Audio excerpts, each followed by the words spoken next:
প্রথম দিন শ্বশুরবাড়িতে এসে বুঝলাম আমার স্বামী মহাশয় আমাকে ঠিক পছন্দ করেননি। তার হাবভাবে বেজায় বিরক্তের প্রকাশ। আমার সঙ্গে কথা বলা তো দূর, ফিরে তাকাতেও এক রাশ অরুচি যেন। আমি মনমরা হয়ে একলা একলা বসে রইলাম রাত 1টা অবধি। স্বামী নামক প্রাণীটির ছায়ার চিহ্নটাও দেখতে পেলাম না। চতুর্থ দফায় হাই তুলতে যাব, ঠিক তখনই একটা লম্বা কালো অবয়ব ঘরের ভেতর প্রবেশ করলো। আমি ঘোমটার তলেই থমকে গেলাম। ভয়ে হাত পা নিষ্পিস করতে লাগলো। বুকের ভেতর হাতুড়ির বাড়ি। মনে হচ্ছে এই বুঝি বেরিয়ে গেল রুহুটা। নিজেকে আরো গুটিয়ে নিয়ে মনে মনে আল্লাহকে ডাকতে শুরু করলাম। লম্বা ঘোমটা থাকার কারণে তার চেহারা আমি দেখতে পেলাম না। তার পায়ের গতি দেখেই বুঝলাম অনেকটা জোরের মুখে পড়ে আসতে হলো এ ঘরে। নিমেষে মন খারাপ বেড়ে আকাশ ছুলো আমার। কি এমন কারণ আমাকে মানতে পারছেন না কেন সে? আমাদের বৈবাহিক ঘটনাটা সম্পূর্ণ পারিবারিকভাবেই ঘটেছে। যেভাবে 8-10টা মেয়েকে লোকে দেখতে যায় সেভাবেই আমাকে দেখতে এসেছিল এনারা। এরপর পছন্দ, গুরুজনদের আলাপ আলোচনা, দীর্ঘ 1.5 মাস জুড়ে বিয়ের আয়োজনের পর আজ কাঙ্ক্ষিত দিনটি হাতে পেলাম।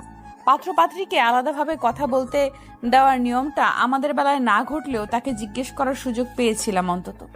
আমাকে কি পছন্দ হয়েছে আপনার? তিনি উত্তরে বলেছেন, এখানে অপছন্দের কিছু নেই। এইটুকু বলেই উনি ফোন কেটে দিয়েছিলেন। আমি ধরে নিয়েছিলাম লজ্জা, এখন মনে হচ্ছে সংকোচ। হয়তো আমাকে দারুণ অপছন্দ তার। মুখ ফুটে বলতে পারিনি আমি কি করব এই ভেবে। 7-5 চিন্তারা মগজটাকে ঘোলাটে করে তুলছে। ছোট্ট দম ফালাবো ঠিক এমন সময় ওনার রুক্ষ কণ্ঠস্বর আমাকে কাঁপিয়ে তুলল। ফ্রেশ হয়ে ঘুমিয়ে পড়ুন। কথাটি স্বাভাবিক, সহজ সরল, বেশ ভদ্রতার সঙ্গে বলা, অথচ ভীষণ কাঠিন্য যোগ করা। আমি বিস্মিত হয়ে রইলাম, কোনোভাবে মাথা হেলিয়ে হ্যাঁ উত্তর প্রদানের সঙ্গে সঙ্গে তিনি বেরিয়ে গেলেন ঘর থেকে। আমি মৃত্যুর ন্যায় জমাট তখনও। একটু একটু করে রাত বাড়ছে। এক সময় ফুরিয়ে যাবে হাওয়াই মিঠাইয়ের মতন। ফুটে যাবে আলোকিত আকাশ, যেখানে চাইলে দুনিয়ার সব কষ্ট উবে যায়। ওই আসমানের কোথাও বসে আছেন যিনি, যার হুকুমে চলছে গোটা পৃথিবী। তিনি আমাকে দেখছেন, শুনছেন, আমার কষ্ট আর যন্ত্রণাগুলো উপলব্ধি করতে পারছেন। এই তো ঢের। নিজেকে সান্ত্বনা দেওয়ার জন্য এর চেয়ে বড় জাদুবাণী আর হয় না। আমি গোসল শেষে ফজরের নামাজ আদায় করে বারান্দায় এসে দাঁড়ালাম। কোমর সমান চুলগুলো মেলে গামছাটা তুলে নিলাম অন্য হাতে। ভোরের আলো ফুটেছে কিছুক্ষণ মাত্র। এরই ভেতর চারপাশ ফকফকে হয়ে উঠেছে। বাতাসের বিশুদ্ধতার ঘ্রাণ। গতকাল সারা রাত একলা কেঁদে কেটে ঘুমানোর অসহ্য ব্যথাটা এখন আর তাড়া করে বেড়াচ্ছে না এত। মনটা হালকা লাগলেও মুখটা ভার তখনও। আমার ভার মুখখানা আরো ভার হলো পাশের বারান্দায় নজর পড়তে। সেখানে এলোমেলো ভাবে উঠছে ক্রিম রঙের শেরওয়ানিটি। এটি গতকাল বিয়ের সময় আমার স্বামী পরেছিলেন। সারা রাত উনি আসেননি, তবে কি পাশের রুমেই ঘুমিয়েছিলেন? কিন্তু কেন এমনটা করছেন যখন আমাকে বিবাহ করতে কোনো সমস্যাই ছিল না ওনার? তাহলে বিয়ের পর কেন আমাকে দূরে ঠেলে দিয়েছেন? আমার থেকে দূরে দূরে থাকছেন, দুটো কথা বলছেন না, ভুল করে আমার চোখে চোখ পড়া মাত্রই ফিরিয়ে নিচ্ছেন। কি লুকাতে চাইছেন উনি? কোনো মিথ্যা কথা নাকি ঘৃণিত অপরাধ? আমি ঠিক বুঝে উঠতে পারলাম না। কানের পাশে ঘেঁষে এক চিলতে বাতাস উড়ে গেল। আমি সম্মোহীন ফিরে পেলাম। বুক চিরে বেরিয়ে আসা দীর্ঘশ্বাসকে আমি কোনোভাবেই আটকে রাখতে পারলাম না, বরং সেকেন্ডের ব্যবধানে আমার চিত্ত অস্থির হয়ে উঠল। নিজেকে স্বাভাবিক রাখার আপ্রাণ চেষ্টা করলাম। এই যেন নিজের সঙ্গে নিজেরই মৌন যুদ্ধ। ছোটবেলা থেকে বাবা মায়ের ভীষণ আদরে বড় হওয়া, স্বামীর অবহেলার পাত্র, তাও প্রথম দিনে, একদমই বিনা কারণে। আফসোসটা এখানেই। অন্তত একবার আমাকে উনি বলতেন, আমি নিজে থেকে বিয়েটা ভেঙে ফেলতাম। আমার আব্বা আম্মা কখনোই আমার অসম্মতিতে বিয়ে দিতেন না। মনের ভেতর থেকে কে যেন উকি মারল।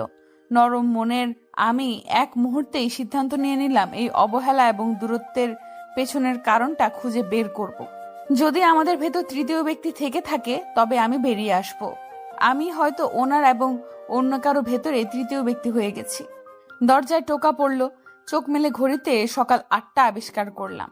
দ্রুততার সঙ্গে নিজেকে গুছিয়ে মাথায় আঁচল টেনে দরজা খুললাম। আমার স্বামীর মামাতো বোন অধরা এবং আমার ননাস শাহরিন আপু দাঁড়িয়ে। তারা আমাকে নিতে এসেছেন। আমি স্মিত হাস্যে বেরিয়ে এলাম। আসার সময় অধরা আমার গায়ে গা এলিয়ে দাঁড়ালো, ফিসফিসিয়ে জিজ্ঞেস করলো, চুল ভেজা কেন ভাবি? আমি প্রশ্নের জবাব দিতে গিয়েও দিলাম না। তার ঠোঁটে দুষ্টু হাসি। আমার কাছে এর কোনো উত্তর নেই। মলিন মুখের মৃদু হাসিখানা ছুঁড়ে দিয়ে আমি গটগটিয়ে এগিয়ে চললাম। সারাদিনে কোনো প্রকার কাজ না করলে এখন বেশ ক্লান্ত লাগছে। কিছুক্ষণ আগেই সকল মেহমানদের বিদায় হয়েছে। বাড়িতে এখন আমি, আমার শাশুড়ি, আমার দেবর লাবিব এবং আমার স্বামী। ও এতক্ষণে তার নামটা আমি উল্লেখ করিনি। মহাশয়ের নাম প্রহর, ওনারা সৈয়দ বংশের, আর আমার নাম রূপ। ছোট্ট সোজা একটি নাম, রূপ। আমিও এই নামের মতোই সহজ সরল ভাবেই জীবনটাকে ভাবতাম, কিন্তু এখন নিজেকে কুটিল এবং জটিল করে তুলতে ইচ্ছে করছে। কেননা এরই ভেতর আমি আবিষ্কার করেছি ওই রুক্ষ মানুষটিকে আমার প্রচন্ড মনে ধরেছে। তাকে নিয়েই স্বপ্নে সাজানো কাঙ্ক্ষিত সোনার সংসারটি সাজাতে চাই আমি। তার ভালোবাসা পাওয়ার জন্য নিজেকে উজাড় করতে ইচ্ছে করছে। মাত্র একদিনের ব্যবধানে এতটা পাগল কি করে হলাম ভাবতেই লজ্জারা ঘিরে ধরে আমাকে।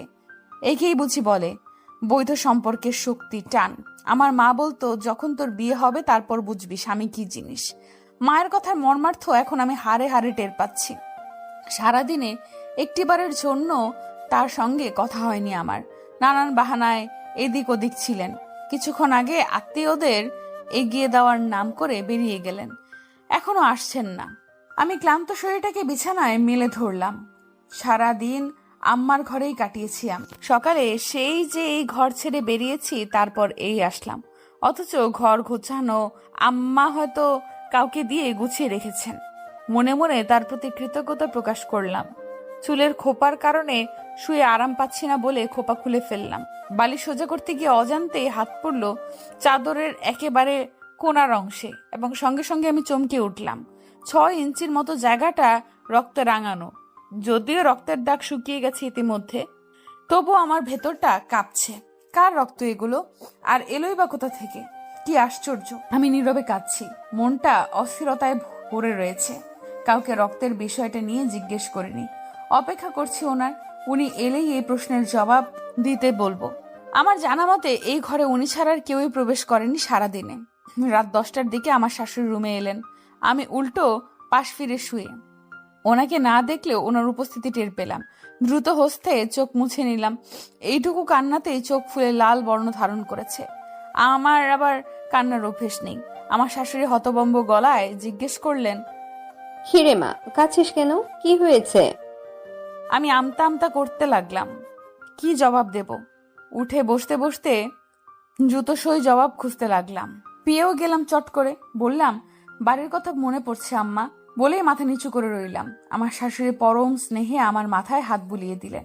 পাশে বসে স্নেহের গলায় শুধালেন, আমারও যখন নতুন বিয়ে হয় তোর মতন আমিও কাঁদতাম, সবার সামনে না, একা একা। এই ধর গোসল শেষে ছাদে গিয়েছি রোদ পোহাতে, ওই একলা দুপুরে মন ভরে কেঁদে নিচে নামতাম। চোখ লাল হয়ে থাকতো। কেউ জিজ্ঞাসা করলে বলতাম বেশি পানি দিয়ে গোসল করছি আজ, তাই এমন। কেউ বুঝতো না, অথচ তোর শ্বশুর ঠিকই বুঝে যেত। দুদিনের সম্পর্ক, অথচ কি যে মায়া ছিল মানুষটার মাঝে। রাতের বেলা আমাকে বুঝাতো বাবার মতন আগলে রাখছে সারা জীবন। মায়ের মতন চুলে তেল দেওয়া থেকে শুরু করে খাইছি কিনা পর্যন্ত সবকিছু হিসাব রাখতো। সেই মানুষটাকে ছাড়া এখন একা সব সামলাতে হয়, কত কিছুর হিসেব গোলমাল হয়। অনুভব করলাম শাশুড়ি মা চোখ মুছছেন। তখন আমার চোখও পানি জোড়ায় ভেজা। ভেজা পাতার পলক মেলতে কষ্ট হচ্ছে। শাশুড়ি মা নিজে ধাতস্থ হয়ে আমাকে বললেন, আমার ছেলেও যেন যেভাবে তোকে আগলে রাখে, আজীবন দোয়া করি যতই আমরা থাকি না কেন। স্বামীর উপরে এবং স্বামীর মতন আর কেউ হয় না মেয়েদের রে। আমার বুকে তখন উথাল পাথাল কাঁপন। আমি কান্না চাপানোর আপ্রাণ চেষ্টা করছি। যে মানুষটার উপর বিশ্বাস ও ভরসা রেখে অন্য মাটিতে নিজের শেকড় গড়তে এলাম, সেই মানুষটি আমাকে অবহেলার পাত্রী বানিয়ে ছাড়লো। এর চেয়ে কষ্টের আর কি বা হতে পারে? আমাকে ডিনার করার জন্য বললেও আমি রাজি হলাম না। আমার শাশুড়ি মা হাত ধরে টেনে নিয়ে গেলেন। টেবিলে আমার দেবর লাবিব বসে রয়েছেন। তিনি গোগ্রাসে গিলছেন দেখলাম। আমার হঠাৎই হাসি পেয়ে গেল। ব্যাপারটা আমার দেবর খেয়াল করে এক চোখ টিপলেন। আমি ঘাবড়ে গেলাম। হতবিম্বল চোখে চাইলাম। এবার লাবিবের ঠোঁটে দুষ্টু হাসি। আমারও হাসি পেয়ে গেল। দেবর হিসেবে এটুকু মজা করার অনুমতি তাকে দেওয়াই যায়। ঠিক তখনই খেয়াল করলাম আমার স্বামী মহাশয় মেইন দরজার সামনে দাঁড়িয়ে আছেন। শাশুড়িমা তাকে দেখে বললেন, আসছি, আয় বস, তোর জন্য বৌমা না খেয়ে আছে। শুনলাম উনি গম্ভীর কণ্ঠে উত্তর দিলেন, তা তো দেখতেই পাচ্ছি। এই বলেই উনি ঘরে চলে গেলেন। আমি দোটানায় পড়লাম, আমার কি ওনার পিছু পিছু যাওয়া উচিত নাকি খেতে বসা উচিত। দ্বিধাদ্বন্দ্বে ভুগছিলাম যখন, তখন শাশুড়িমায় সাহায্য করলেন, আমাকে খেতে বসিয়ে দিলেন। উনি ফ্রেশ হয়ে আসবেন এমনটা বলার পর আমিও অল্প একটু খেয়ে নিলাম। আমার খাওয়া শেষেও উনি আসছে না দেখে আমাকে ঘরে পাঠালেন আম্মা। এসে দেখি উনি বিছানায় আতশো অবস্থায় মোবাইল টিপছেন। আমার ছায়া যেই না রুমে পড়লো ওনার কপালে ভাত সৃষ্টি হলো কতগুলো। ব্যাপারটা আমার নজর এড়ালো না। মন খারাপের একটা স্ফুলিঙ্গ ভেতর থেকে বের হতে চাইলো। আমি পুরোপুরি ইগনোর করলাম সেটাকে। কথায় কথায় মন খারাপ করলে চলবে না, বাঙালি নারীদের চলেও না। সংসার করতে গেলে মান অভিমান বিসর্জন দিয়ে তবেই সংসার করতে হয়। উনি ওনার মতো ফোনে ব্যস্ত, আমার দিকে ফিরেও তাকাচ্ছেন না। আমি তাই আগ বাড়িয়ে মৃদু কণ্ঠে বললাম, খাবেন না? উনি উত্তর দিলেন না। আমার গলায় কষ্টের দলা পাকিয়ে উঠল। হজম করার চেষ্টা করেও করতে পারছি না। জীবনে কেউ এরকম পরিস্থিতির শিকার হয়েছে কিনা জানি না। বিয়ের দ্বিতীয় দিন একটা স্বপ্নের দিনের ন্যায় থাকে সবার জন্য। এই সময় প্রেম হয়, ভালোবাসা হয়, একজন অপরজনের সাথে একটু কথা বলার জন্য ছটফট করবে, একজন অপরজনের উপর অধিকার খাটাবে, মেহমানদের ভিড়ে কিছুটা সময় কাটানোর আপ্রাণ চেষ্টা করবে। এভাবেই না দুইজনের প্রতি দুইজনের টান বাড়বে। অথচ আমার সাথে কি কাহিনীটাই না ঘটছে, কি অদ্ভুত। আমি আবারও বলার চেষ্টা করলাম, খাবেন না? অথচ গলা দিয়ে কোলা ব্যাঙের ঘর ঘর শব্দ ছাড়া আর কিছুই বেরোলো না। তো অনুভূতিতে মন বিষাক্ত। আমার রোদ ঝলমলে আকাশে কোথা থেকে এই কালো মেঘের আবির্ভাব ঘটলো জানি না। ফিরে চলে যেতে চাইলাম, হঠাৎই মনে পড়লো রক্তের কথাটা। 1 মিনিট সময় নিয়ে নিজেকে সাহস জোগালাম। অনেকটা গাঢ় কণ্ঠেই প্রশ্ন করে বসলাম, এবার চাদরে ওটা কিসের রক্ত? উনি এবার ভূত দেখার ন্যায় চমকে উঠলেন। ফোন ফেলে দিয়ে চাদর টানাটানি শুরু করলেন। মুখ দিয়ে প্রশ্ন করে চলেছেন, কই রক্ত, কোথায়? আমি বললাম, বালিশের পেছনে দেখুন। আমি গোছ করে রেখেছি যাতে কেউ না দেখে। কেউ দেখেনি তো? না, শুধু আমি। যাক, উনি স্বস্তির নিঃশ্বাস ফেললেন। কিন্তু আমি স্বস্তি পেলাম না। পুনরায় জবাবের প্রত্যাশায় প্রশ্ন করলাম, বললেন না তো কার রক্ত এগুলো? আপনাকে তো যখন দেখাচ্ছে না, তবে আর এখানে এলো কি করে? ওনার মসৃণ কপাল আবারও ভাঁজ বিশিষ্ট হলো। আমিও শক্ত হওয়ার চেষ্টা করছি। উত্তর আমার জানতেই হবে। উনি হঠাৎ রূঢ়ভাবে বললেন, সে তোমার না জানলেও চলবে। এটা আমার ঘর, এখানে কোথায় কি হচ্ছে তা আমি জানবো না? ফট করে মুখ দিয়ে জোরালো গলার প্রতিবাদ বেরিয়ে এলো। দেখলাম ওনার ঠোঁট জুড়ে তাচ্ছিল্যের হাসি। এটা তোমার ঘর? একদিনেই ঘর তোমার নামে হয়ে গেল? মা লিখে দিয়েছে নাকি? আমি জবাব দিতে পারলাম না। চোখ ভরে উঠলো আবারও। অভিমান হলো এবার, কড়া অভিমান। ঠিক করলাম আগামীকাল বাবার বাড়ি যাওয়ার পর আর কোনোদিনই ফিরে আসবো না। ওনার এই অহংকার নিয়েই উনি থাকুক। সংসার আর ভালোবাসার কোনো দরকার নেই আমার। আমি বেরিয়ে গেলাম। যাওয়ার আগে লক্ষ্য করলাম উনি বেশ চিন্তিত ভঙ্গিতে কাউকে ফোন লাগাচ্ছেন। আমার বেডরুমের পাশেই আরেকটি ঘর, সেখানে ধম ধরে বসে রইলাম। এই ঘরে গতকাল আমার স্বামী থেকেছে, এই বিছানায় ঘুমিয়েছে নিশ্চয়ই। বুকের ভেতর একরাশ অভিমান, তবু কিসের টানে যেন খুব অসহায়ের ন্যায় আমি বিছানাটায় হাত বোলালাম। যাকে একবারও ছুঁয়ে দেখার কপাল আমার হয়নি, তার জন্য মন কেন কাঁদে বুঝি না। এর চেয়ে আগেই তো ভালো ছিলাম। এত জ্বালা যন্ত্রণার চিন্তা কিছুই ছিল না। বাবার ঘরে অতিরিক্ত আদর পাওয়ার জন্যই কি আমার সাথে এমনটা হচ্ছে? স্বামীর আদর কি কপালে নেই তবে? চোখ বেয়ে টপাটপ পানি পড়তে লাগলো। আমি মোছার চেষ্টা করলাম না। সব কষ্ট মুছে দিলেই চলে যায় না। 11টার কাছাকাছি ঘড়ির কাঁটা। ঘরে কেউ ঢুকেছে অনুভব করতে পেরে আমি গুটিয়ে গেলাম। দ্রুত চোখ মুছে পেছন ফিরে দেখলাম আমার দেবর লাবিব দাঁড়িয়ে। আমাকে দেখেই উনি বললেন, ভাবি আপনি? আমি বিষম খেলাম। কি বলবো, কি অজুহাত দেখাবো, চোরা চোখে চেয়ে রইলাম। লাবিব বললেন, ভাইয়া তো ওই রুমে। আমি বিছানা গোছাতে এসেছিলাম। ঝটপট উত্তর দিলাম। লাবিব হেসে দিলেন, আপনাকে এত কষ্ট করতে হবে না ভাবি, এই ঘরে কেউই থাকে না, এটা গেস্ট রুম। ও এখানে শুধু গেস্টরা এলে তবেই থাকে? হ্যাঁ, এছাড়া সারা মাসে আম্মু দরজা তালা দিয়ে রাখে। আজকে সব মেহমান চলে গেল, দেখবেন কালকেই এই দরজা তালা মেরে দিবে আম্মু। আমার ইয়ারফোন এই রুমে রেখে গেছে অধরা, সেটা নিতে এলাম। ও গতকাল রাতেও কি এই ঘরে গেস্টরা ছিল? হুম, অধরা, বড় আপু, ওনার ছেলে, এরাই ছিল। কেন ভাবি? আমি মাথা নাড়িয়ে বললাম, এমনি কিছু না। আমি বেরিয়ে গেলাম, মাথায় জট লাগলো। তাহলে ওনার শেরওয়ানি কেন বারান্দায় ছিল? আর উনি যদি এই ঘরে না থেকে থাকেন, তবে কোথায় থেকেছেন রাতে? কিছুই বোধগম্য হচ্ছে না। সবকিছু রহস্য এবং ধোঁয়াশা। তুমি এরকম পাগলের মতো করছো কেন বলো তো? তোমার কি মনে হয় 7 বছরের সম্পর্ক আমি এভাবে নষ্ট হতে দেব? অবশ্য দোষ সম্পূর্ণ তোমার। আমার সাথে রাগারাগি না করলে আজ এই পরিস্থিতি সৃষ্টি হতো না, বুঝছো? আমি স্তম্ভের ন্যায় দাঁড়িয়ে রইলাম। ঘরে ঢোকা মাত্রই কথাগুলো কানে এলো। প্রহর সাহেব বারান্দায় কথা বলছেন কারো সঙ্গে ফোনে। উক্তিগুলো তারই। তাহলে আমাকে অবহেলা করার পেছনে কারণ এই, ওনার 7 বছরের সম্পর্ক আছে। ছি ছি ছি, আমার জীবনটাকে এইভাবে নষ্ট করে দিলেন উনি। এইভাবে ঢোক চেপে ডুকরে উঠলাম। গোঙানির শব্দটা এতটাই জোরে হলো যে উনি টের পেয়ে গেলেন। ব্যস্তভাবে ফোন রেখে ছুটে এলেন আমার সামনে। আমি তখন মাটিতে বল ছেড়ে পড়ে আছি। শরীরটা নিশ্চল লাগছে, চোখ বেয়ে মেঘের বাড়িধারা।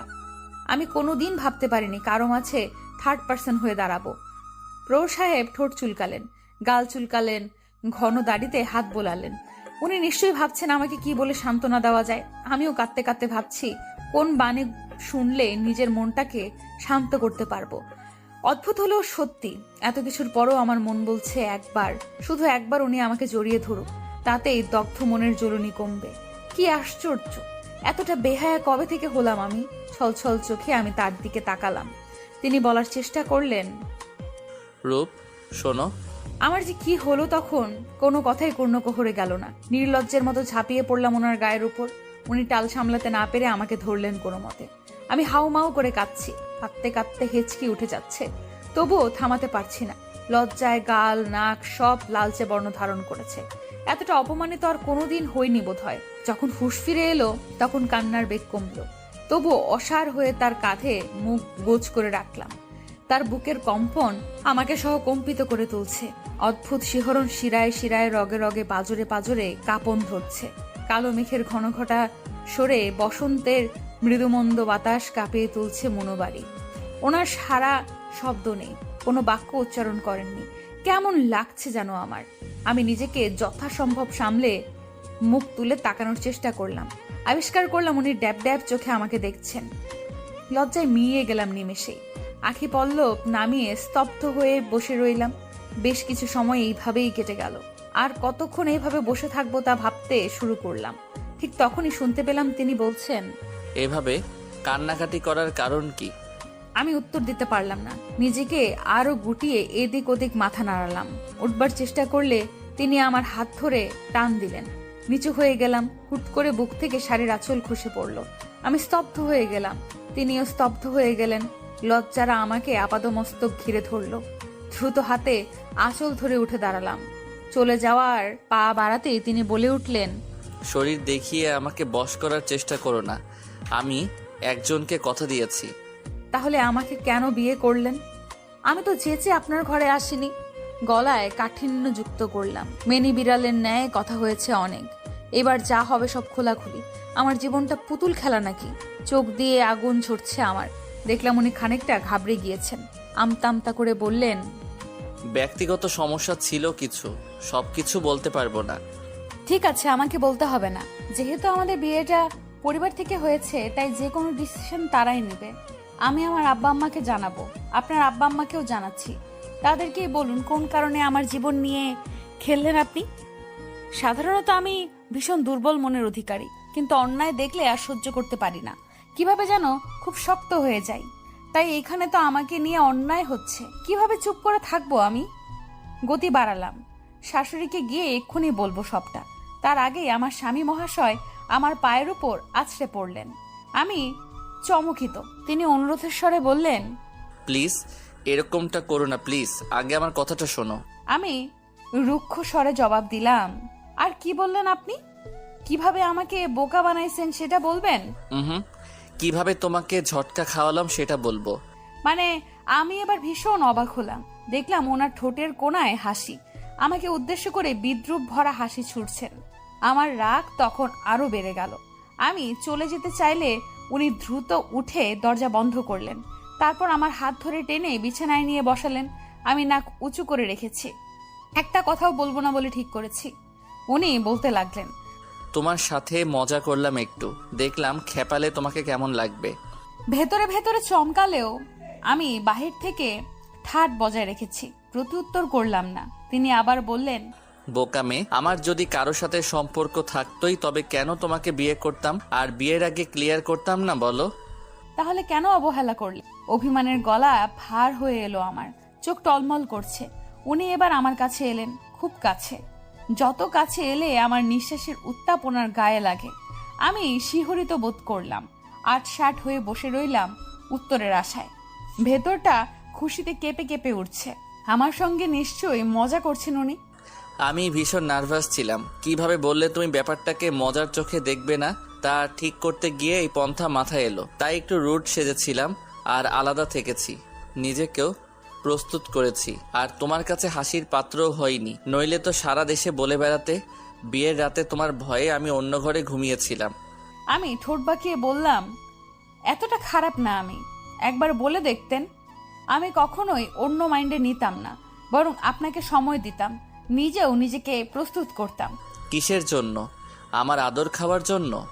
বলেই উনি চোখ টিপলেন। আমি অভিমান রাগ সব ভুলে লজ্জায় মিশে গেলাম, মাথা নুইয়ে ঘন ঘন নিঃশ্বাস ছাড়ছি। আমার অবস্থা দেখে তিনি খানিকটা সরে বসলেন। আমি স্বস্তি পেলাম, মিটি মিটি চোখে তার দিকে তাকালাম।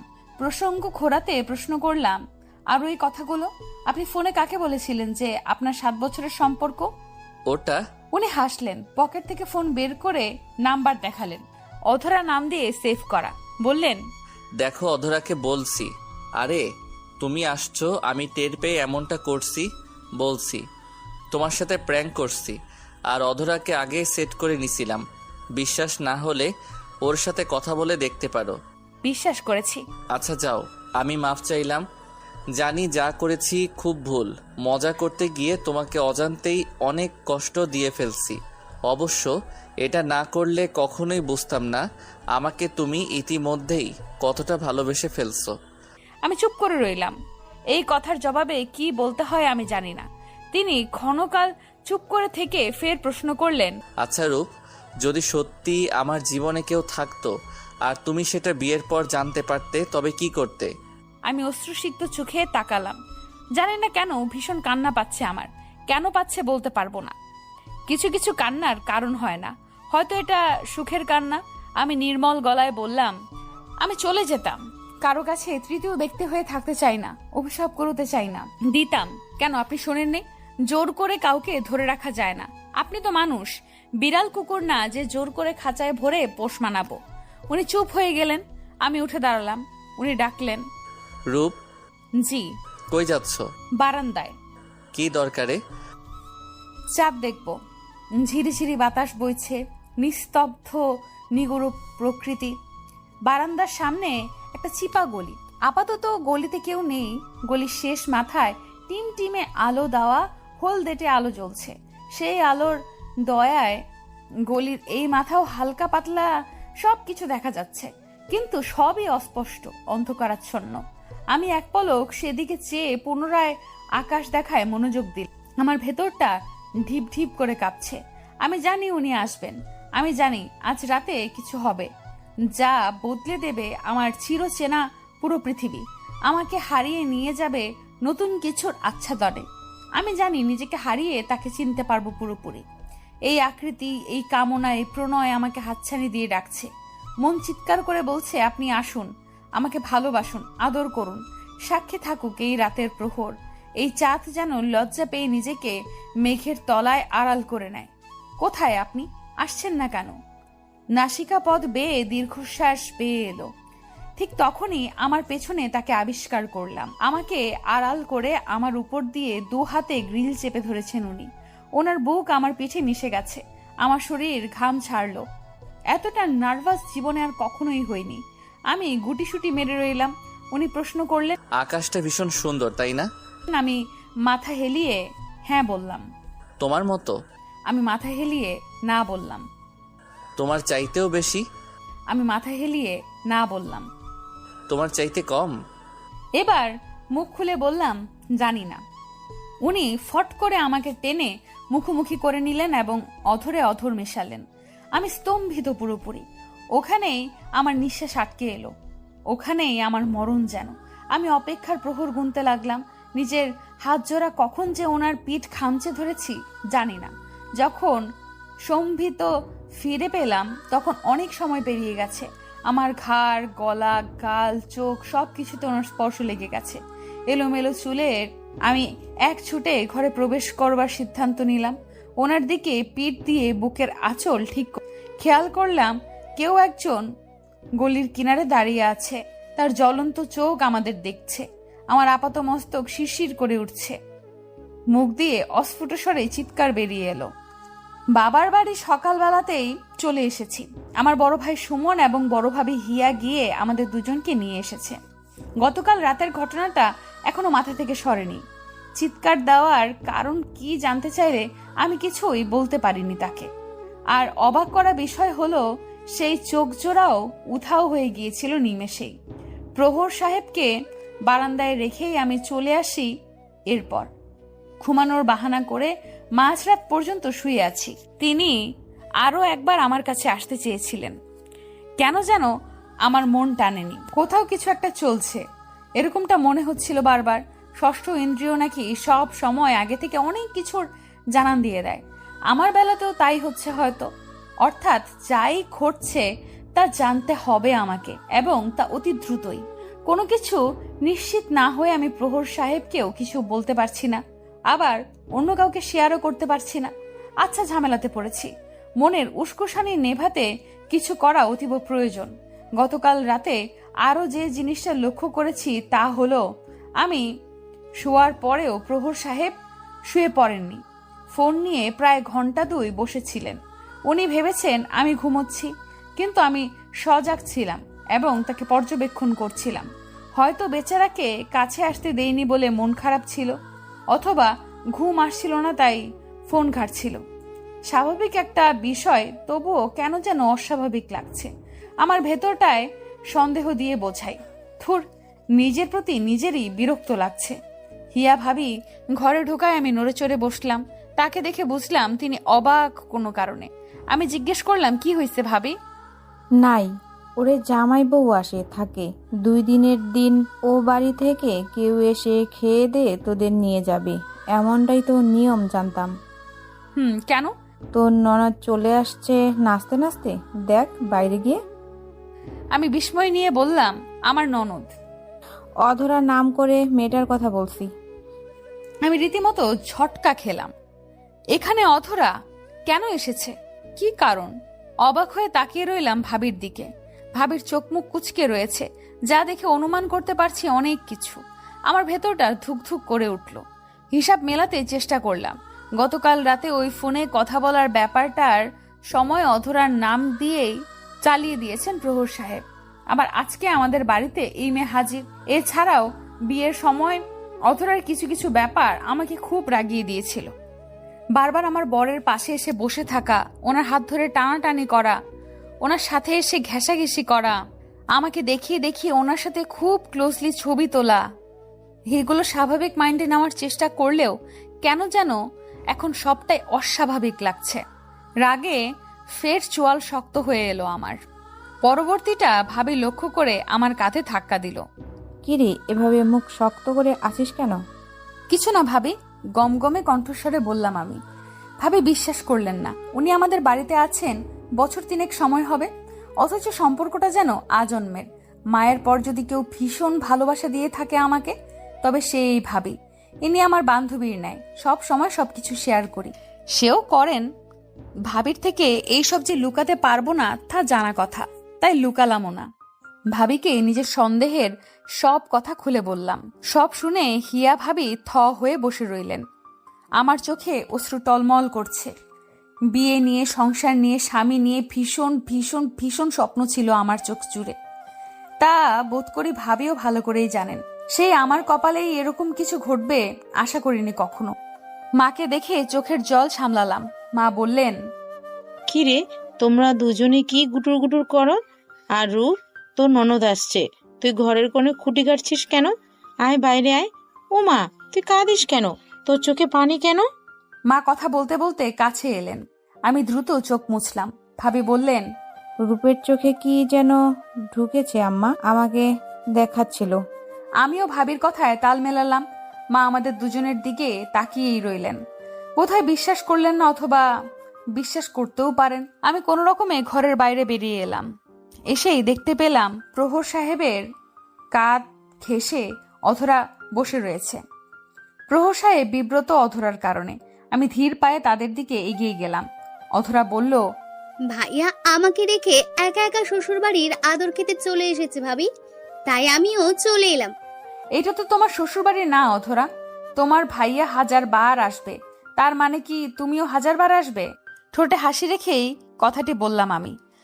অধরার মুখে কালো মেঘ জমলো দেখলাম। প্রহর সাহেব অদ্ভুত চোখে আমাকে দেখছেন। আমি প্রসঙ্গ পাল্টে বললাম, মজা করলাম, এসেছো, খুশি হয়েছি। অধরা মন খারাপ করে বলল, থাক ভাবি, আমার আসতে আপনি যে একটু খুশি হননি তা দেখেই বুঝতে পারছি। পেছন থেকে হিয়া ভাবি এসে বললেন, শোন, বিয়ের পর স্বামী স্ত্রী সব সময় পার্সোনাল সময় কাটাতে চায়। এই সময় কেউ ডিস্টার্ব করুক এটা ভালো দেখায় না, আর তারাও বিরক্ত হয়। তুমি অন্যভাবে নিও না কথাটা, তবে তোমার এখন বেড়াতে আসা ঠিক হয়নি। অধরা শক্ত চোয়ালে বলল, তাহলে আমি চলে যাই। আমি খুব খুব দুঃখিত ভাবি। অধরা উঠে দাঁড়ালে প্রহর সাহেব ওর হাত টেনে ধরে বলল, রাগ করিস না প্লিজ। তারপর আমার দিকে তাকিয়ে বলল, ও থাকুক, কি সমস্যা? আমাদের ব্যক্তিগত টাইমের সময় তো আর আসতেছে না। না না, আমি আসাতে তোমাদের অনেক ঝামেলায় ফেলে দিয়েছি। চোখ মুখ কালো করে বলল অধরা। আমি দাঁড়িয়ে দাঁড়িয়ে দুজনের তামাশা দেখলাম। প্রহর সাহেব বারবার ওকে থাকার জন্য বলছেন, আর অধরা মুচড়ামুচড়ি করছে। আমি স্মিত হাস্যে বললাম, থাকো অধরা, জীবনে সবচেয়ে বড় জিনিসটাই তোমার দায়িত্বে দিয়ে দিলাম। হয়তো এটাই শেষ দেখা আমাদের। বলেই গটগট করে হেঁটে চলে এলাম ছাদে। রেখে এলাম 3টি থমথমে মুখ। আমার ভীষণ খারাপ লাগছে, ভীষণ। সবকিছু কেমন খাপছাড়া হয়ে গেছে। জীবনের রঙগুলো বেরঙিন হয়ে গেছে। চঞ্চল আর ছটফটে আমি আমাকে হারিয়ে ফেলেছি। সবচেয়ে পছন্দের কাজটি করতেও মন সায় না। কেন এমন হলো? কি দোষ ছিল আমার? যতবার ভাবি ততবারই মনটা হাওমাও করে কাঁদে। নীরবে চোখ মুছছি। ঘাড়ে কারো স্পর্শ অনুভব করতেই পেছন ফিরে তাকালাম। রক্তচক্ষু করে প্রহর সাহেব আমার দিকে তাকিয়েই রয়েছেন। আমি বললাম, কিছু বলবেন? উনি খেকিয়ে উঠলেন। সমস্যা কি তোমার? এভাবে আমাকে অসম্মানিত না করলে হতো না? নাকি তোমাদের বাসায় আসছি দেখে কলিজা বড় হয়ে গেছে? এখানে কলিজা বড় হওয়ার কি দেখলেন? একটা টান দিব ধরে দম বের হয়ে যাবে, বুঝছো? আমি হতবাক হয়ে তাকিয়ে রইলাম। ইনি দেখছি আমার গায়ে হাত দিতেও দ্বিতীয়বার ভাববেন না। তামাশা করতেছো তুমি আর তোমার ভাবি মিলে। আমার বোনটা একটু আসছে, না হয় কাউকে না বলেই, তাতে কি হয়েছে? ভাত কম পড়ছে তোমাদের বাসায়? নাকি তোমার আব্বার খাওয়ানোর সামর্থ্য নাই? সহ্য হলো না এই মুহূর্তে আর। সজোরে ধাক্কা দিয়ে বসলাম ওনার গায়ে। দ্বিতীয় ধাক্কা দিতে গেলে উনি আমার হাত ধরে বসলেন। গালে থাপ্পড় লাগাতে 1 সেকেন্ডও সময় নিলেন না। শুনলাম ভীষণ বাজে ভাষায় আখ্যায়িত করেছেন আমাকে। বলছেন, গলায় একটা চিপা দিব, রূপ বাইর করে ফেলবো তোর। তুই চিনস আমাকে? চিনস? তোর মতো মেয়ে আমার পায়ের তলারও যোগ্য না। অধরা যদি তালবাহানা না করতো তাহলে আজ ও আমার ওয়াইফ থাকতো। তোর মতো মেয়ের টাইম নাই আমার কাছে। যা সর, তালাক দিলাম তোকে। তালাক, তালাক, তালাক। আমি স্তব্ধ হয়ে গালে হাত দিয়ে দাঁড়িয়ে রইলাম। চোখে কান্না, গালে যন্ত্রণা, অথচ বুকে শান্তি। অবশেষে এই নরক যন্ত্রণা থেকে মুক্তি হতে চলেছে আমার শাশুড়ি আম্মাকে ডেকে আনা হয়েছে। আমাদের সোফা ঘরটা মাত্র কয়েক মিনিটের ব্যবধানে মানুষে গিজগিজ করছে। আব্বা, আম্মা, ভাইয়া, ভাবি তো আছেনই। আমার দাদিকেও বড় কাকার বাসা থেকে ডেকে আনা হয়েছে। আমার বড় কাকা তো সাদাফ ভাইও এসেছেন। সবাই কঠিন দৃষ্টিতে প্রহর সাহেবকে পরখ করছেন। প্রহরের পাশেই ভয়ে জুবুথুবু হয়ে বসে রয়েছে অধরা। আমি ভাবির পাশে দায়সারাভাবে বসে রয়েছি। আমাকে কেন যেন ভীষণ ফুরফুরে লাগছে। আমাকে থাপ্পড় মারার ঘটনাটা আমি সঙ্গে সঙ্গে এসে সবাইকে জানিয়ে দিয়েছি। প্রহর সাহেবের প্রিয়তমা যে কে তাও সবাইকে চিৎকার করতে করতে বলেছি। বড় ভাবি আমাকে চুপ করতে বললেও আমি চুপ করিনি। কেন চুপ করব? আমি কি স্টার জলসার ওই অসহায় অবলা নায়িকা নাকি? আমার সঙ্গে অন্যায় হবে আর আমি মুখে কুলু পেটে বসে থাকবো? কখনো না। প্রহর সাহেবকে তার প্রাপ্য অতি অবশ্যই বুঝিয়ে দেব। শাশুড়ি মা বেককলের মতো তাকিয়ে রয়েছেন আমার দিকে। মাত্র 2 দিনের পরিচয়, তবু আমার মায়া হচ্ছে ভীষণ। উনি খুব ভালো মনের মানুষ। আব্বা শাশুড়ি মায়ের কাছে নিজের ছেলের কুকীর্তিগুলো তুলে ধরতে লাগলেন। সব শুনে উনি প্রথমে আমাকে জিজ্ঞেস করলেন, এসব সত্যি? আমি হ্যাঁ সূচক মাথা নাড়ালাম। বাবা বললেন, আপনার কি আমাদের কথা বিশ্বাস হয় না? আমার মেয়েকে আবার কি জিজ্ঞাসা করেন? দেখুন ভাইজান, আমি তো বলি নাই যে আপনাদের কথা অবিশ্বাস করছি।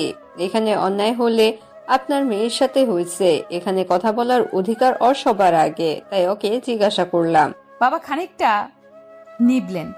এবার দাদি কথা বলে উঠলেন। আমার দাদি বরাবরই ভীষণ তেজি মানুষ। বয়সের ভার তার কণ্ঠস্বরের তেজ সত্তা মিইয়ে দিতে পারেনি এখনো। প্রহর সাহেবকে কত প্রকার শাস্তি দিতে চায় তা এক এক করে উল্লেখ করলেন। বড় কাকা বললেন, আল্লাহ আমাদের মেয়েকে বাঁচাইছে, ভাগ্যিস। আর ওপরে গিয়ে এসব বের হয়নি। বিয়ের দেনমোহর দিয়ে তারপর আপনাদের যেতে হবে বলে দিলাম। আপনার লম্পট ছেলেকে এভাবে ছেড়ে দেব না আমি। দেনমোহর দিয়েই বিদায় হব, সেটা আপনাদের বলতে হবে না, বুঝলেন? শাশুড়ি মা খেকিয়ে উঠলেন, টেনে টেনে বললেন, তোর লজ্জা করে না এত কিছুর পর ও কথা বলতে? আর অধরা, তুমি বা কিভাবে পারলা আমাকে অথবা তোমার মাকে একবার আগে থেকে বলে দেখতাম? আমরা কি তোমাদের বিয়ে দিতাম না? কিসের জন্য এই মেয়েটার জীবন নষ্ট করলাম? হুবু, আমি না হয় না বলতে পারছি লজ্জায়, ভয়ে। আপনার ছেলে কি বলতে পারে নাই? আমি তাকে কতবার বলেছিলাম আমাদের সম্পর্কটা সবাইকে জানাতে, কিন্তু সে শুধু সময় চাইছে। আমার সাথে সম্পর্ক থাকা অবস্থায় আরো নানান জায়গায় সম্পর্ক করেছে। এই জন্য তাকে নিয়ে আমার ভয়টা বেশি। আমি মাঝখানে এইসব নিয়েই একটা ঝামেলা করি, তারপর আমাদের যোগাযোগ বন্ধ হয়। তার কিছুদিন পরই জানতে পারি আপনারা নাকি ওনার বিয়ে ঠিক করছেন, আর উনিও রাজি। আমি না পারতে সবকিছু মেনে নিচ্ছি। জিজ্ঞেস করেন ওনাকে, আমি বলেছিলাম এই বিয়েটা না করতে, কিন্তু উনি আমার উপর রাগ দেখিয়ে বিয়েটা করছে নাকি। পরে আবার নিজেই সেদে আসছে আমার কাছে। রূপভাবে শ্যামলা, দেখতে ভালো না, কত কিছু বলছে আমাকে।